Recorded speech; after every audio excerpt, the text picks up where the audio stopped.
Cek. Halo sobat anime, gas lagi dah. Li Xiaogi, Lau Profile. Dan seperti biasa, yang mau ngasih gua kopi bisa banget lah baca di deskripsi. Dan yang lainnya juga tolong dibantu like dan juga komen aja supaya bisa upload lancar terus. Yuk langsung aja kita gas kan. Mereview sedikit dari part sebelumnya. Saat ini Li Xiaogi dia pun menghadapi makhluk penjaga gerbang dari sekte Tongtian, makhluk penjaga gerbang nomor 2. Dan untuk Li Xiaogi dengan cukup mudah dia berhasil menyingkirkan orang tua itu.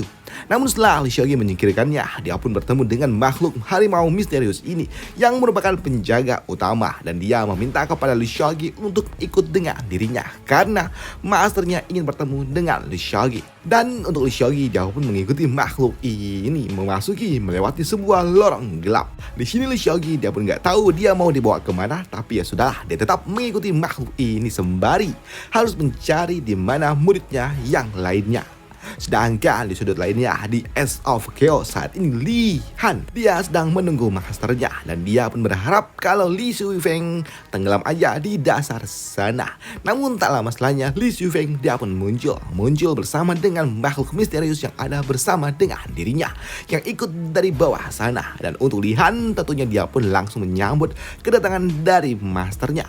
Namun untuk Li Shufeng dia pun bertanya kepada Li Han apakah dia masih ingat tentang tugas yang telah dia berikan. Dan untuk Li Han tentunya dia ingat tugasnya adalah menyingkirkan Li Xiaogi. Dan hal itu pun dibenarkan oleh Li Shufeng, di mana Li Shufeng dia juga akan menyerahkan satu orang yang akan bersama dengan Li Han menyingkirkan Li Xiaogi. Dan dia juga mengatakan kalau sebelumnya saudara dari Li Han yaitu Feng Long telah dikalahkan oleh Li Xiaogi. Dan dia meminta kepada Li Han untuk tidak berakhir sama dengan saudaranya itu. Dan untuk Li Han dia pun paham tugas yang telah dia dapatkan. Namun di sini untuk Li Han dia juga melihat sosok yang ada bersama dengan Li Shufeng dan itu terlihat cukup aneh. Matanya nggak kelihatan, terlihat cukup aneh, misterius dan juga dingin. Namun untuk Li Shufeng setelah dia menyerahkan makhluk itu bersama dengan Li Han dengan tugas menyingkirkan Li Xiaogi, dia pun memutuskan untuk pergi. Saat ini aku masih ada sebuah urusan dan kau selesaikan tugasmu, ujar dari Li Shufeng sebelum dia pergi. Dan setelah Li Shufeng pergi, di sini Li Han dia pun melirik kepada makhluk itu tentang apa, siapa dan bagaimana sikap dari makhluk itu yang membuat Li Han dia pun bertanya, Yuan King, kau bernama Yuan King kan? Dan soal misimu bagaimana menurut pendapatmu, ujar dari Li Han. Dan untuk makhluk ini dia terlihat sangat amat dingin, di mana dia mengatakan kalau tugasnya adalah mencari Li Xiaogi dan menyingkirkannya, yang membuat Li Han dia pun merasa kalau makhluk ini terlalu dingin dan juga kaku. Tapi ya sudahlah. Di sini Li Han dia juga bertanya kemana kita harus pergi mencari Li Xiaogi. Saat ini dia nggak ada di sekte, ujar dari Li Han. Tapi untuk makhluk itu dia pun nggak peduli, di mana dia langsung ngacir pergi mencari Li Xiaogi, di mana dia mengatakan kalau dia hanya akan perlu menghancurkan sektemu dan menunggu kedatangan dari Li Xiaogi, yang membuat Li Han dia pun panik. Menghancurkan sektemu, waduh. Dan itu membuat Li Han yang langsung mengikuti makhluk itu. Dan dia juga bingung dengan apa yang harus dia lakukan karena sebelumnya dia telah memiliki sebuah kesepakatan dengan Li Xiaogi untuk mengalahkan Raja Iblis dan King. Dan jika saja makhluk ini menghancurkan sektemu, dia takut itu semua akan mempengaruhi semua rencananya bersama dengan Li Xiaogi, yang membuat Li Han dia nggak punya pilihan lain selain harus memberitahukan Li Xiaogi tentang penyerangan itu. Dan itu membuat Li Han dia pun menggunakan transmisi suara untuk dapat menghubungi Li Xiaogi tentang apa yang akan terjadi kepada sekte Mo. Di mana Li Han dia pun mengatakan, Master Sekte Lu, ini aku Li Han, situasinya darurat, mohon dengarkan baik-baik, ucap dari Li Han. Di sini Li Han dia pun mengatakan kalau ada makhluk misterius yang akan datang menghancurkan sekte Mo yang berasal dari Ace of Chaos, yang membuat Li Xiaogi mendapatkan informasi itu. Kau bilang ada makhluk misterius datang dari Ace of Chaos ingin menghancurkan sektemu. Namun untuk Li Xiaogi dia pun lebih ternotis dengan bagaimana caranya Li Han bisa menghubungi dirinya. Tunggu dulu, bagaimana caranya kau bisa menghubungiku, ujar dari Li Xiaogi. Namun untuk Li Han dia pun mengatakan kalau sebelumnya dia telah menitipkan sebuah formasi unik ketika dia memberikan sesuatu kepada Li Xiaogi. Dia menitipkannya secara diam-diam dan dia lakukan ini semua karena dia khawatir kalau dia nggak bisa menghubungi Li Xiaogi di saat-saat genting, yang membuat Li Xiaogi, oh ternyata kau cukup hati-hati rupanya, ujar dari dirinya. Tapi untuk Li Xiaogi ya sudahlah, nggak masalah juga. Lagi pula ini nggak ada sebuah niat buruk. Dan untuk Li Xiaogi sebenarnya dia bisa langsung menyingkirkan ini setelah dia mendapatkan pesan dari Li Han. Tapi Yaudah biarkan aja dulu. Siapa tahu nanti masih berguna, pikir dari Lee Seok-gi. Dan untuk Lee Seok-gi, dia nggak khawatir kalau Sekte Mo akan diserang karena dia tahu saat ini di Sekte Mo ada adiknya Dong dan juga Nona Xian.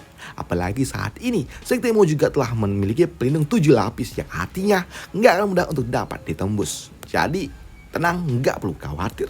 Tapi untuk berjaga-jaga, di sini Lee Seok-gi dia pun akan menghubungi keempat MC yang ada di dunia Tian Xuan ini. Siapa tahu mereka bisa membantuku. Ucap dari Lee Seok-gi. Lagi pula mereka juga membutuhkan pengalaman, ya kan? Yang membuat kini Lee Seok-gi dia pun mengeluarkan token miliknya menghubungi keempat MC dunia Tian Xuan. Di mana Lee Seok-gi dia pun mengatakan, "Hey, apakah kalian ada di sini?" Dan kini Lee Seok-gi dia pun mengabsen satu persatu. Dan untuk Lee Seok-gi dia juga mengatakan kalau saat ini ada sebuah bencana yang akan datang yang membuat keempat MC ini mereka pun tertarik di mana tempatnya, dan mereka juga bertanya jika saja terlalu jauh ya nggak bisa datang juga dong.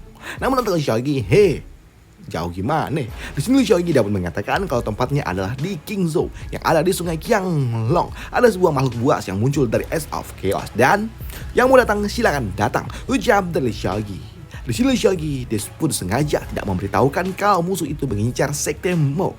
Tapi mereka juga pasti akan tetap datang, pikir dari dirinya. Dan benar saja untuk para murid-murid ataupun para MC-MC dunia Tian Xuan, mereka pun mendapatkan pesan dari Seok-gi. Dan itu membuat mereka semua ingin pergi. Bahkan saat ini Nona Qian dia memohon kepada saintis untuk dapat diizinkan pergi keluar sebentar, yang membuat saintis ya, dia pun mengizinkannya, tapi nggak boleh berlama-lama di Sekte Mo. Ucap dari saintis. Sedangkan untuk si botak, dia pun langsung ngajir. Nggak peduli ketika masternya meminta dirinya untuk tidak pergi, dia tetap akan pergi. Yang membuat kini satu persatu dari mereka pun mulai melesat menuju Sekte Mo. Karena memang selain mereka tahu kalau ada sebuah kerusuhan yang akan datang di Sekte Mo, mereka juga ingin sekali menantang Lee Seok-gi. Sedangkan di sisi lainnya untuk Lee Seok-gi sendiri saat ini dia pun tiba di tempat yang dia tuju, dan tempat ini adalah tempat di mana Master Sekte Tong Tian berada, dan itu terlihat seperti sebuah kuil kuno yang udah nggak terawat. Namun untuk Lee Seok-gi dia juga dapat melihat kalau ternyata di ujung sana ada seseorang yang telah menunggu mereka, seorang pria di dekat sebuah patung besar, di mana orang tua itu dia pun mengatakan kalau dirinya telah menunggu kedatangan dari Lee Seok-gi. Anak muda, aku adalah Master Agung dari Sekte Tong Tian. Aku cukup lama menunggu dirimu, ujar dari orang tua itu. Dan di sini harimau tua dia pun memperkenalkan kalau orang tua ini adalah masternya, pendiri dari Sekte Tong Tian, yang membuat Lee Seok-gi dia pun datang dan juga langsung menyapanya. Dan untuk Lee Seok-gi dia pun nggak menyangka kalau ternyata Master Sekte Tong Tian adalah orang tua rapuh seperti ini. Namun untuk orang tua ini tiba-tiba aja dia pun mengatakan menembus langit dan juga bumi, melakukan segalanya, menjangkau bintang, menggenggam bulan, semua jadi nyata hanya dalam satu pikiran. Ucap dari orang tua itu yang bertanya juga kepada Lee Seok-gi apakah dirinya pernah mendengar kata-kata itu, yang membuat Lee Seok-gi kata-kata Anda? Tidak. Ucap dari orang tua ini, di mana dia mengatakan kalau itu adalah sebuah kata-kata yang diberikan oleh seorang anak muda yang merupakan Master Sekte Tian Yi, yang membuat Lee Seok-gi dia pun sadar betul siapa Master Sekte Tian Yi, karena itu adalah Kaisar King. Dan itu membuat Lee Seok-gi juga agak sedikit bingung ketika Kaisar King, sosok terkuat, dikatakan sebagai anak muda, yang artinya orang tua ini lebih tuakah, pikir dari Lee Seok-gi. Dan untuk orang tua itu dia juga memberikan sebuah semangkuk teh hangat untuk Lee Seok-gi, yang membuat Lee Seok-gi pun dia langsung meminumnya, karena memang nggak ada alasan bagi dirinya untuk tidak meminumnya. Dan untuk orang tua ini dia pun senang ketika Lee Seok-gi menerima sambutannya. Namun untuk Lee Seok-gi ketika dia meminum teh itu dia pun langsung ngajir. Dia pun mendapatkan 10 juta poin XP dan juga satu akal spiritual yang tentunya mengejutkan bagi dirinya. Kakek tua ini harta karun pikir dari Lee Seok-gi. Namun di sini untuk kakek tua dia pun cukup terkesima dengan penampilan dari Lee Seok-gi, tapi dia juga meminta kepada Lee Seok-gi untuk duduk sebentar. Namun untuk Lee Seok-gi dia pun juga bertanya kepada orang tua ini ada apa dan apa. Apakah ada sesuatu yang ingin disampaikan? Dan saat ini aku juga punya murid, 3 orang murid yang harus aku cari, ucap dari Lee Seok-gi. Namun orang tua ini dia pun mengatakan kepada Lee Seok-gi untuk tidak terlalu buru-buru. Tenang dulu, jangan buru-buru banget, karena dia ada sesuatu yang ingin dia tanyakan.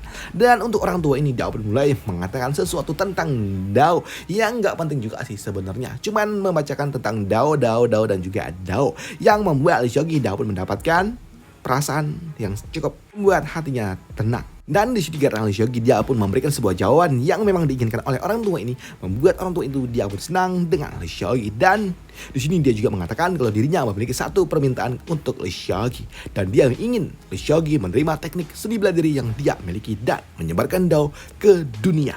Ujar dari orang tua itu yang membuat Shogi dia pun mengatakan kalau dirinya tidak berani menolak permintaan dari orang tua ini, tapi saat ini dia harus pergi mencari ketiga muridnya dulu.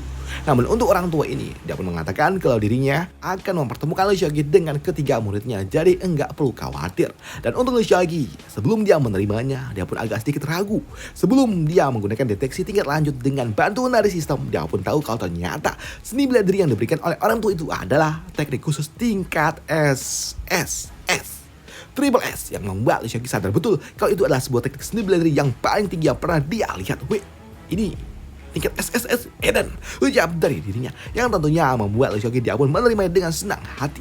Tapi ketika seni bela diri itu akan diberikan kepada Shogi, di sini harimau tua dia pun mengatakan kepada masternya jika saja itu diberikan kepada Shogi maka jiwa-jiwa yang tersisa semuanya akan sirna, yang membuat Shogi dia pun bingung dengan apa maksud dari itu semua. Dan untuk makhluk ini dia pun mengatakan jika saja Shogi mengambil seni bela diri itu maka sekte Tongtiang juga akan lenyap. Tapi untuk orang tua ini dia pun mengatakan untuk tidak perlu khawatir tentang itu semua, dan dia juga bertanya siapakah nama dari sosok orang yang ada di depannya ini, yang membuat Shogi dia pun mengatakan kalau aku adalah Lu Shaogi, yang membuat orang tua itu dia pun tertawa ketika dia mendengar apa yang diucapkan oleh orang ini. Lu Shaogi, ya memang harusnya seperti itu Shogi. Ya dari orang tua itu sebelum tiba-tiba aja muncul sebuah angin besar yang melenyapkan orang tua itu melahapnya, yang membuat Shogi dia pun bingung dengan apa maksud dari ini semua. Tapi untuk orang tua itu sembari menghilang, dia pun mengatakan hidup karena Shogi, berakhir karena Shogi. Ini adalah sesuatu yang telah menyentuh langit dan juga bumi. Ucap dari orang tua itu sebelum dia benar-benar hilang, yang membuat Shogi dia pun bingung dengan apa maksud dari orang tua itu. Apa? Hidup karena Shogi, berakhir karena Shogi. Maksudnya jangan-jangan dia pernah bertemu dengan orang yang bernama Lu Shaogi kah? 10.000 tahun lalu, ucap dari dirinya. Namun setelahnya tiba-tiba aja kembali. Dirinya pun kembali ke hadapan dari sebuah patung besar yang ada di depannya, yang membuat Lu Shaogi pun berpikir kalau sepertinya ini semua hanyalah sebuah ilusi. Namun ketika Lu Shaogi melirik ke arah lainnya, lah ternyata makhluk ini masih ada. Lah kenapa kau di sini? Dan untuk makhluk ini dia pun mengatakan kalau dirinya diperintahkan oleh tuannya, tidak maksudku masterku, untuk dapat mengikuti dirimu, untuk dapat mengawasimu apakah kau benar-benar memahami dan akan menyebarkan teknik yang telah dia turunkan. Ucap dari makhluk itu yang membuat Shogi pun bingung. Kau sebelumnya mengatakan tuan, dan kenapa kau tiba-tiba mengatakan master? Dan untuk makhluk ini dia pun mengatakan kalau sebelumnya orang itu adalah tuanku, tapi di saat-saat terakhir dia menerimaku sebagai muridnya, dan tentunya aku akan menganggapnya sebagai masterku. Walaupun memang dulu sebelumnya makhluk harimau tua ini dia adalah peliharaan dari Master Sekte Zhao Deji. Hanya saja ketika Zhao Deji dia membelot, dia melaporkannya kepada leluhurnya, yang membuat leluhur tua itu dia pun mengangkat harimau tua ini sebagai muridnya. Dan sejak saat itulah dia bersama dengan masternya itu, dan juga mendapatkan bimbingan langsung dari orang tua itu, yang membuat dirinya menganggap kalau orang tua itu memang masternya. Tapi ya sudahlah, karena memang orang tua itu telah menitipkan harimau ini untuk dirinya, ya sudahlah, nggak keberatan juga, pikir dari Shogi. Dan untuk makhluk ini dia pun juga mengatakan untuk tidak perlu khawatir dengan dirinya, karena dia akan tinggal bersama dengan seni bela diri yang telah dititipkan kepada Shogi. Dan dia juga mengatakan kepada Shogi untuk mencarikan tubuh fisik untuk dirinya, dan setelahnya dia pun kembali masuk ke dalam seni bela diri yang ada bersama dengan Shogi, yang membuat Shogi menyadari sepertinya memang ini adalah sesuatu yang sangat amat luar biasa. Dan dia juga menyadari kalau sepertinya orang tua itu adalah sesuatu yang benar-benar luar biasa. Bahkan saat ini Shogi dia juga berpikir kalau dia akan memiliki makhluk harimau tua yang sangat amat kuat, hingga membuat dirinya pun berencana untuk menjadikan harimau itu sebagai penjaga gerbang dari sekte Mo. Dengan begitu keren jadinya, pikir dari Shogi. Dan di sini Shogi dia pun memutuskan untuk mencari tubuh fisik untuk makhluk itu nanti. Ya, nanti aku carilah tubuh fisiknya, pikir dari Shogi. Dan saat ini Shogi dia pun mencari di mana murid-muridnya, karena sebelumnya orang tua itu mengatakan kalau murid-murid dari Shogi ada di balik dari patung itu. Dan ketika Shogi dia memutar, ternyata lah memang ada ketiga muridnya sedang melakukan sebuah kultivasi. Namun di sini Shogi juga menyadari kalau sepertinya ketiga muridnya sedang melakukan sebuah kultivasi yang berbeda. Masing-masing dari mereka mendapatkan kekuatan yang berbeda, yang membuat Lee Seok-gi dia sadar betul kalau sepertinya mereka bertiga mendapatkan sebuah berkah yang luar biasa dari senior sekte Tongtian yang sebelumnya, ujar dari Lee Seok-gi. Dan karena memang saat ini mereka sedang melakukan sebuah kultivasi, di sini Lee Seok-gi memutuskan untuk tidak mengganggunya dan memutuskan untuk melihat seni bela diri apa yang bisa dia dapatkan dari orang tua itu. Dan untuk Lee Seok-gi, dia akan memindainya. Namun ketika dia memindai dan akan menggunakannya, ternyata seni bela diri ini gak bisa dipakai oleh Lee Seok-gi karena membutuhkan syarat minimal level 81, yang membuat dia pun sadar betul kalau dirinya harus mencapai rank 8 dulu untuk mendapatkan seni bela diri ini. Yosh, baiklah kalau begitu aku akan menerima tantangan ini, ucap dari dirinya. Dan selesai cerita kita di sini dulu, dan sampai jumpa di part lanjutannya untuk Lee Seok-gi. Udah itu aja untuk part kali ini, dan sampai jumpa di part lanjutannya. Dan untuk saran siapa tahu ada judul baru yang bisa kalian tuliskan di kolom komentar, nanti gua bakal bikinkan lah sembari menunggu Shenlang update dan juga ini Lee Seok-gi juga update. Kalau bisa yang belum dibahas sama orang ya, biar atensinya lebih bagus lah. Itu aja untuk part kali ini, sampai jumpa, bye, thank you.